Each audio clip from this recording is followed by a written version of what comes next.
भोला इधर दूसरी सगाई लाए थे। औरत के बगैर उनका जीवन नीरस था। जब तक झुनिया थी उन्हें हुक्का पानी दे देती थी, समय से खाने को बुला ले जाती थी। अब बेचारे अनाथ से हो गए थे। बहुओं को घर के काम धाम से छुट्टी न मिलती थी। उनकी क्या सेवा सत्कार करती, इसलिए अब सगाई परमावश्यक हो गई थी। संयोग से एक जवान विधवा मिल गई, जिसके पति का देहांत हुए केवल 3 महीने हुए थे। एक लड़का भी था। भोला की लार टपक पड़ी, झटपट शिकार मार लाए। जब तक सगाई न हुई उसका घर खोद डाला। अभी तक उसके घर में जो कुछ था बहुओं का था। जो चाहती थी करती थी, जैसे चाहती थी रहती थी। जंगी जब से अपनी स्त्री को लेकर लखनऊ चला गया था। कामता की बहू ही घर की स्वामिनी थी।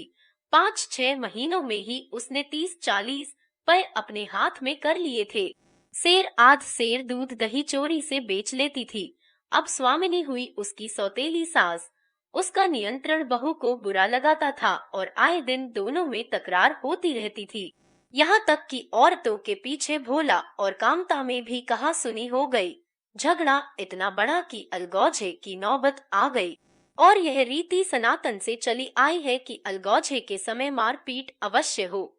यहाँ उस रीति का पालन किया गया। कामता जवान आदमी था।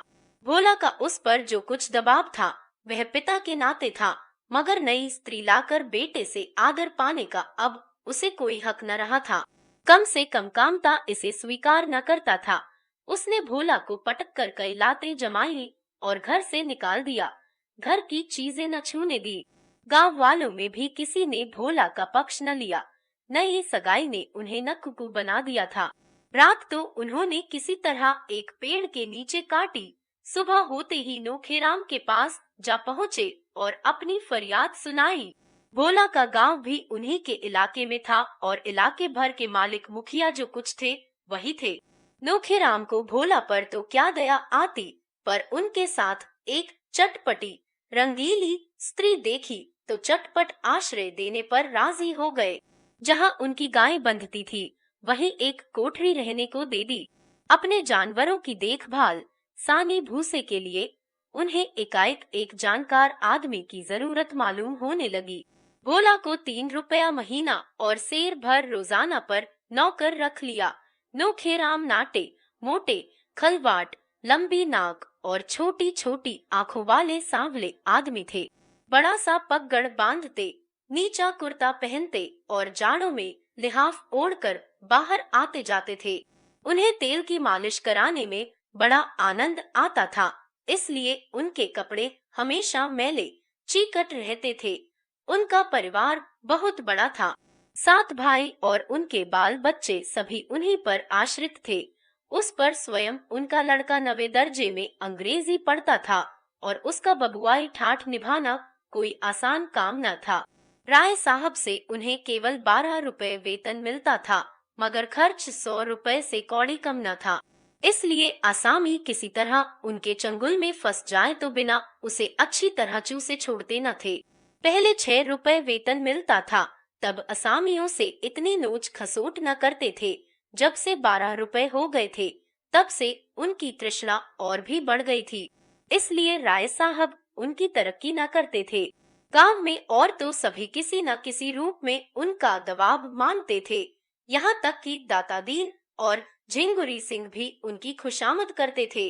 केवल पटेश्वरी उनसे ताल ठोकने को हमेशा तैयार रहते थे। नोखेराम को अगर यह जोम था कि हम ब्राह्मण हैं और कायस्थों को उंगली पर नचाते हैं, तो पटेश्वरी को भी घमंड था कि हम कायस्थ हैं, कलम के बादशाह। इस मैदान में कोई हमसे क्या बाजी ले जाएगा। फिर वह जमींदार के नौकर नहीं, सरकार के नौकर हैं, जिसके राज में सूरज कभी नहीं डूबता। नोखेराम अगर एकादशी को व्रत रखते हैं और 5 ब्राह्मणों को भोजन कराते हैं, तो पटेश्वरी हर पूर्णमासी को सत्यनारायण की कथा सुनेंगे और 10 ब्राह्मणों को भोजन कराएंगे। जब से उनका जेठा लड़का सजावल हो गया था, नोखेराम इस ताक में रहते थे कि उनका लड़का किसी तरह 10वां पास कर ले तो उसे भी कहीं न कल नवीसी दिला दे। इसलिए हुक्काम के पास फसली सौगाते लेकर बराबर सलामी करते रहते थे। एक और बात में पटेश्वरी उनसे बड़े हुए थे। लोगों का ख्याल था कि वह अपनी विधवा कहारिन को रखे हुए हैं। अब नोखेराम को भी अपनी शान में यह कसर पूरी करने का अवसर मिलता हुआ जान पड़ा। भोला को ढाढ़स देते हुए बोले, तुम यहाँ आराम से रहो भोला, किसी बात का खटका नहीं। जिस चीज की जरूरत हो हमसे आकर कहो। तुम्हारी घरवाली है, उसके लिए भी कोई ना कोई काम निकल आएगा। बखारों में अनाज रखना, निकालना, पछोरना, फटकना क्या थोड़ा काम है। भोला ने अर्ज की, सरकार एक बार कामता को बुलाकर पूछ लो, क्या बाप के साथ बेटे का यही सलूक होना चाहिए। घर हमने बनवाया, गाय भैंसे हमने ली, अब उसने सब कुछ हथिया लिया और हमें निकाल बाहर किया। यह अन्याय नहीं तो क्या है। हमारे मालिक तो तुम ही हो, तुम्हारे दरबार से इसका फैसला होना चाहिए। नोखेराम ने समझाया, भोला तुम उससे लड़कर पेश न पाओगे। उसने जैसा किया है उसकी सजा उसे भगवान देंगे। बेईमानी करके कोई आज तक फलीभूत हुआ है। संसार में अन्याय न होता तो इसे नरक क्यों कहा जाता। यहाँ न्याय और धर्म को कौन पूछता है। भगवान सब देखते हैं, संसार का रत्ती रत्ती हाल जानते हैं। तुम्हारे मन में इस समय क्या बात है, यह उनसे क्या छिपा है। इसी से तो अंतर्जामी कहलाते हैं, उनसे बचकर कोई कहाँ जाएगा। तुम चुप हो के बैठो, भगवान की इच्छा हुई तो यहाँ तुम उससे बुरे न रहोगे। यहाँ से उठकर भोला ने होरी के पास जाकर अपना दुखड़ा रोया। होरी ने अपनी बीती सुनाई लड़कों की, आजकल कुछ ना पूछो भोला भाई, मर मर कर पालो। जवान हो तो दुश्मन हो जाएं, मेरे ही गोबर को देखो। माँ से लड़कर गया और सालों हो गए, न चिट्ठी न पत्तर, उसके लेखे तो माँ बाप मर गए। बिटिया का ब्याह सिर पर है लेकिन उससे कोई मतलब नहीं। खेत रेहन रख कर 200 रुपए लिए हैं। इज्जत आबरू का निबाह तो करना ही होगा। कामता ने बाप को निकाल बाहर तो किया, लेकिन अब उसे मालूम होने लगा कि बुढ़ा कितना कामकाजी आदमी था। सवेरे उठकर सानी पानी करना, दूध दुहना, फिर दूध लेकर बाजार जाना, वहां से आकर फिर सानी पानी करना, फिर दूध दुहना। एक पखवाड़े में उसका हुलिया बिगड़ गया। स्त्री पुरुष में लड़ाई हुई। स्त्री ने कहा, मैं जान देने के लिए तुम्हारे घर नहीं आई हूँ, मेरी रोटी तुम्हें भारी हो तो मैं अपने घर चली जाऊं। कामता डरा, यह कहीं चली जाए तो रोटी का ठिकाना भी न रहे, अपने हाथ से ठोकना पड़े। आखिर एक नौकर रखा लेकिन उससे काम न चला। नौकर खली भूसा चुरा चुरा कर बेचने लगा, उसे अलग किया। फिर स्त्री पुरुष में लड़ाई हुई। स्त्री रूठ कर मैके चली गई। कामता के हाथ पांव फूल गए। हार कर भोला के पास आया और चिरौरी करने लगा, दादा मुझसे जो कुछ भूल चूक हुई हो क्षमा करो, अब चलकर घर संभालो, जैसे तुम रखोगे वैसे ही रहूंगा। भोला को यहाँ मजूरों की तरह रहना अखर रहा था। पहले महीने 2 महीने उसकी जो खातिर हुई वह अब न थी। नोखेराम कभी कभी उससे चिलम भरने या चारपाई बिछाने को भी कहते थे। तब बेचारा भोला जहर का घूंट पीकर रह जाता था। अपने घर में लड़ाई दंगा भी हो तो किसी की टहल तो न करनी पड़ेगी। उसकी स्त्री नोहरी ने यह प्रस्ताव सुना तो ऐंठ कर बोली, जहाँ से लात खाकर आए वहाँ फिर जाओगे, तुम्हें लाज भी नहीं आती। भोला ने कहा, तो यही कौन सिंहासन पर बैठा हुआ हूँ। नोहरी ने मटक कर कहा, तुम्हें जाना हो तो जाओ, मैं नहीं जाती। भोला जानता था नोहरी विरोध करेगी। इसका कारण भी वह कुछ कुछ समझता था, कुछ देखता भी था। उसके यहाँ से भागने का एक कारण यह भी था, यहाँ उसकी तो कोई बात न पूछता था, पर नोहरी की बड़ी खातिर होती थी। प्यादे और शहने तक उसका दबाव मानते थे। उसका जवाब सुनकर भोला को क्रोध आया, लेकिन करता क्या। नोहरी को छोड़कर चले जाने का साहस उसमें होता तो नोहरी भी झक मारकर उसके पीछे पीछे चली जाती। अकेले उसे यहाँ अपने आश्रय में रखने की हिम्मत नोखेराम में न थी। वह टट्टी की आड़ से शिकार खेलने वाले जीव थे, मगर नोहरी भोला के स्वभाव से परिचित हो चुकी थी। भोला मिन्नत करके बोला, देख नोहरी, दिक मत कर, अब तो वहाँ बहुएं भी नहीं है, तेरे ही हाथ में सब कुछ रहेगा। यहाँ मजूरी करने से बिरादरी में कितनी बदनामी हो रही है, यह सोच। नोहरी ने ठेंगा दिखाकर कहा, तुम्हें जाना है जाओ, मैं तुम्हें रोक तो नहीं रही हूँ। तुम्हें बेटे की लातें प्यारी लगती होंगी, मुझे नहीं लगती। मैं अपनी मजदूरी में मगन हूँ। भोला को रहना पड़ा और कामता अपनी स्त्री की खुशामद करके उसे मना लाया। इधर नोहरी के विषय में कनबत्तियां होती रही। नोहरी ने आज गुलाबी साड़ी पहनी है, अब क्या पूछना है, चाहे रोज एक साड़ी पहने। सया भय कोतवाल, अब डर काहे का। भोला की आंखें फूट गई हैं क्या। शोभा बड़ा हंसोड़ था, सारे गांव का विदूषक, बल्कि नारद हर एक बात की टोह लगाता रहता था। एक दिन नोहरी उसे घर में मिल गई, कुछ हंसी कर बैठा। नोहरी ने नोखेराम से जड़ दिया। शोभा की चौपाल में तलबी हुई और ऐसी डांट पड़ी कि उम्र भर न भूलेगा। एक दिन लाला पटेश्वरी प्रसाद की शामत आ गई। गमिरियों के दिन थे। लाला बगीचे में बैठे आम तुड़वा रहे थे। नोहरी बनी ठनी उधर से निकली। लाला ने पुकारा, नोहरा रानी इधर आओ, थोड़े से आम लेती जाओ, बड़े मीठे हैं। नोहरी को भ्रम हुआ, लाला मेरा उपहास कर रहे हैं। उसे अब घमंड होने लगा था। वह चाहती थी लोग उसे जमींदारन समझे और उसका सम्मान करे। घमंडी आदमी प्रायः शक्की हुआ करता है, और जब मन में चोर हो तो शक्कीपन और भी बढ़ जाता है। वह मेरी ओर देखकर क्यों हंसा, सब लोग मुझे देखकर जलते क्यों हैं। मैं किसी से कुछ मांगने नहीं जाती। कौन बड़ी सतवंती है, जरा मेरे सामने आए तो देखूं। इतने दिनों में नोहरी गांव के गुप्त रहस्यों से परिचित हो चुकी थी। यही लाला कहारिन को रखे हुए हैं और मुझे हंसते हैं। इन्हें कोई कुछ नहीं कहता, बड़े आदमी है ना। नोहरी गरीब है, जात की हेठी है, इसलिए सभी उसका उपहास करते हैं, और जैसा बाप है वैसा ही बेटा। इन्हीं का रमेसरी तो सिलिया के पीछे पागल बना फिरता है। चमारियों पर तो गिद्ध की तरह टूटते हैं। उस पर दावा है कि हम ऊंचे हैं। उसने वही खड़े होकर कहा, तुम दानी कब से हो गए लाला, अब पाओ तो दूसरों की थाली की रोटी उड़ा जाओ। आज बड़े आम वाले हुए हैं, मुझसे छेड़ की तो अच्छा न होगा, कहे देती है। ओहो, इस अहीरिन का इतना मिजाज, अनोखे राम को क्या फांस लिया, समझती है सारी दुनिया पर उसका राज है। बोले, तू तो ऐसी तिनक रही है नोहरी, जैसे अब किसी को गांव में रहने न देगी। जरा जबान संभाल कर बातें किया कर, इतनी जल्द अपने को न भूल जा। जा तो क्या तुम्हारे द्वार कभी भीख मांगने आई थी। जनो राम ने छाह न दी होती तो भीख भी मांगती। जनोहरी को लाल मिर्च सा लगा।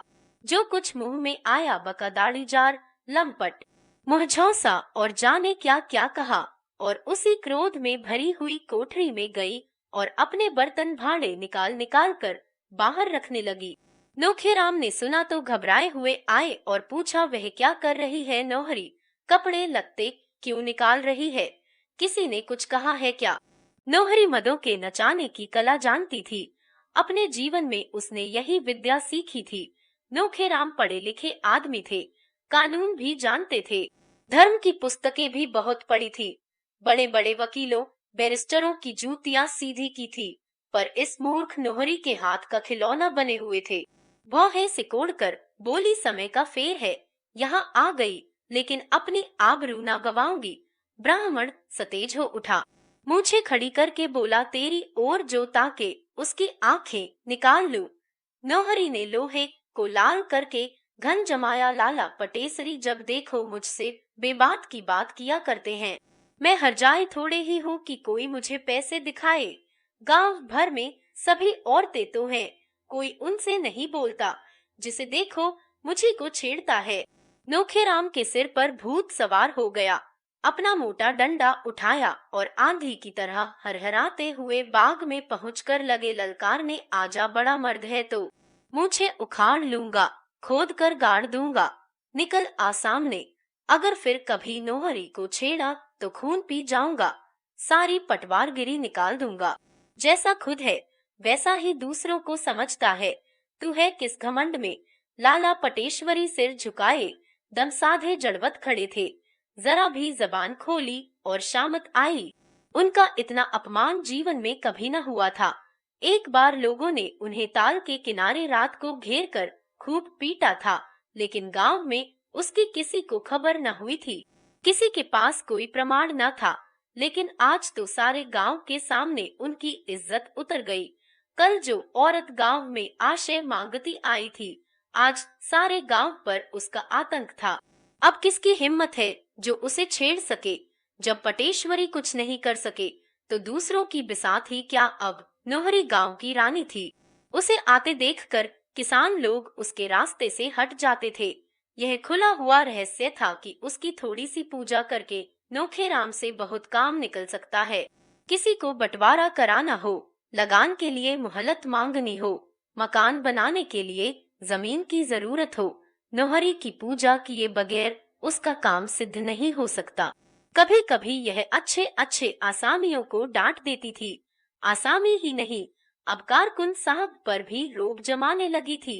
भोला उसके आश्रित बनकर न रहना चाहते थे। औरत की कमाई खाने से ज्यादा अधम उनकी दृष्टि में दूसरा काम न था। उन्हें कुल 3 पये माहवार मिलते थे, यह भी उनके हाथ न लगते। नोहरी ऊपर ही ऊपर उड़ा लेती। उन्हें तमाकू पीने को धेला मैसर नहीं, और नोहरी 2 आने रोज के पान खा जाती थी। जिसे देखो वही उन पर रोब जमाता था। प्यादे उससे चिलम भरवाते, लकड़ी कटवाते। बेचारा दिन भर का हारा थका आता और द्वार पर पेड़ के नीचे झिलंगे खाट पर पड़ा रहता। कोई एक लुटिया पानी देने वाला भी नहीं। दोपहर की बासी रोटियां रात को खानी पड़ती, और वह भी नमक या पानी और नमक के साथ। आखिर हार कर उसने घर जाकर कामता के साथ रहने का निश्चय किया। कुछ न होगा, एक टुकड़ा रोटी तो मिल ही जाएगी, अपना घर तो है। नोहरी बोली, मैं वहाँ किसी की गुलामी करने न जाऊंगी। भोला ने जी कड़ा करके कहा, तुम्हें जाने को तो मैं नहीं कहता, मैं तो अपने को कहता हूँ।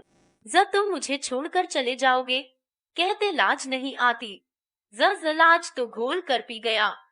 ज लेकिन मैंने तो अपनी लाज नहीं पी। तुम मुझे छोड़कर नहीं जा सकते। ज तू अपने मन की है, तो मैं तेरी गुलामी क्यों करूं? ज पंचायत करके मुंह में कालिख लगा दूंगी, इतना समझ लेना। ज क्या अभी कुछ कम कालिख लगी है? क्या अब भी मुझे धोखे में रखना चाहती है? ज तुम तो ऐसा ताव दिखा रहे हो जैसे मुझे रोज गहने ही तो गड़वाते हो। तो यहाँ नोहरी किसी का ताव सहने वाली नहीं है।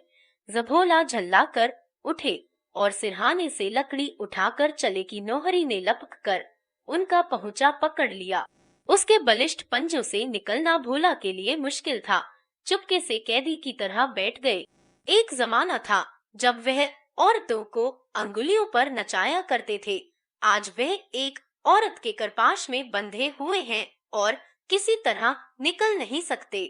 हाथ छुड़ाने की कोशिश करके वह पर्दा नहीं खोलना चाहते। अपनी सीमा का अनुमान उन्हें हो गया है, मगर वह क्यों उससे निडर होकर नहीं कह देते कि तू मेरे काम की नहीं है, मैं तुझे त्यागता हूँ। पंचायत की धमकी देती है। पंचायत क्या कोई हौवा है? अगर तुझे पंचायत का डर नहीं तो मैं क्यों पंचायत से डरूं? लेकिन यह भाव शब्दों में आने का साहस न कर सकता था। नोहरी ने जैसे उन पर कोई वशीकरण डाल दिया हो।